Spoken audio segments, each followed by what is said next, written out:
Welcome to Raw Dogs Radio. Be sure to like, share, and subscribe. The Cleveland Browns, fresh off of their last preseason game against the Seattle Seahawks, are now tasked with the need to cut their roster down from 90 players. Well, 91, counting their international player pathway offensive tackle, Roy Mbeteka, to 53 by 4 p.m. EST on Tuesday. Names like wide receiver David Bell, linebacker Tony Fields the Sioux, and more now find themselves on the bubble waiting to hear their fate. Some players, like defensive end Isaiah McGuire and linebacker Devin Bush, played themselves out of that category with a strong preseason. McGuire is locked in as the fifth defensive end who may now command Sunday snaps, while Bush outright took the starting Sam linebacker job from Fields too. That was not the case for the majority of the guys on the outside looking in. However, here, we play a game of in or out to figure out the fate of the 11 players, likely closest to the edge of the 53-man roster. Who is in and who is out? While David Bell has been hurt most of camp, the coaching staff continues to praise the third-year receiver. They like him a lot. As the offense transitions to more spacing and vertical concepts, having a guy who can find green grass underneath will be essential.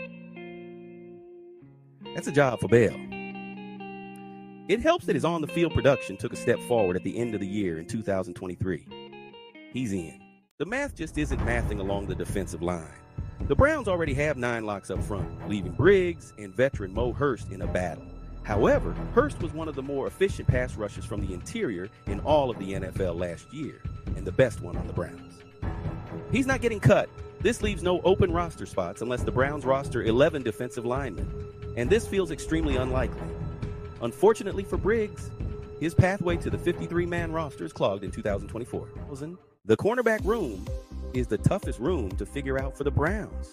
They have 2 young players in Khalef Halassi and Miles Harden, and 2 special teams aces in Justin Hardy Sr. and Tony Brown at the bottom of the room.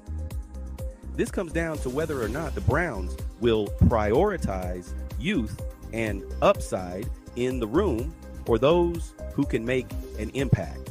After being selected in the 7th round of the 2024 NFL Draft, Miles Harden is not a lock or extremely safe, but I think he's in. The Browns will likely roster 3 tight ends, but did Zaire Mitchell-Patton do enough to prove to them he can be that TE3 behind David Njoku and Jordan Akins? After starting strong in the preseason, Mitchell-Patton dropped a couple of passes in the preseason finale, a game he desperately needed to put together. For now, TE3 may just come off of the waiver wire. The news of Nick Chubb remaining on the PUP list to start the season makes this an easy decision. Should Chubb have been ready by week 1, it would have been a different story. However, Strong Jr. will make the team, especially considering Nyheim Hines has yet to practice this summer as well. Similar to Briggs, there are just not enough roster spots along the defensive line for Isaiah Thomas to make this team. Isaiah McGuire, whose roster spot potentially could have been up for grabs, was the best defensive player for the Browns this preseason.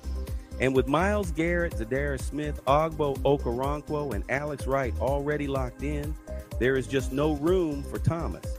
He did have a strong preseason, however, so the Browns could look to trade him the same way they did Chris Williams. If he is cut as well, we could see Thomas claimed off of waivers. Last year, 2 special teams aces ate up roster spots in the linebacker room, and Mohamoud Diabate still made the final 53 as an undrafted free agent. Now, those aces are in the cornerback room, and Diabate has done nothing to lose his roster spot. In fact, he might just become the next special teams ace himself. With only 1 year left of roster control, Tony Fields II has already lost his starting job to Devin Bush after missing the majority of training camp with an injury. 6th round pick Nathaniel Watson and the previously mentioned Diabate had strong summers as well. There is a real chance the Browns prioritize youth and contract control in the linebacker room. And if they do, Fields is the odd man out. The Browns could still trade Dorian Thompson-Robinson. Teams are calling, and there is legit interest there. However, Thompson Robinson had another strong preseason and looked to have taken a step forward this summer. With Jameis Winston on just a one-year deal, and with Thompson Robinson still under contract for 3 more years, it would be wise for the Browns to keep him. The saving grace of Javion Cohen could be the multitude of injuries the Browns are still faced with along their offensive line. However, the Browns have stated they expect some of those names back this week. Likely Jack Conklin and Jedrick Wills were referenced. Michael Dunn has been a mainstay and a reliable reserve who can start valuable games. He is not tradable or cuttable at this point. Zach Zinter and Nick Harris are locked in to make the roster as well. How many interior offensive linemen make the final roster? Wideout Mike Woods II put on a show in the preseason finale. There is just one problem. He put up those numbers deep into the fourth quarter against the Seahawks. And if you're playing that late into a preseason game, it's usually not a great sign of your standing in the building. However, the play he made at the end of the game shows some pretty decent potential. Right now, he is the 7th wide receiver on the outside looking in. The contingency here revolves around another potential trade.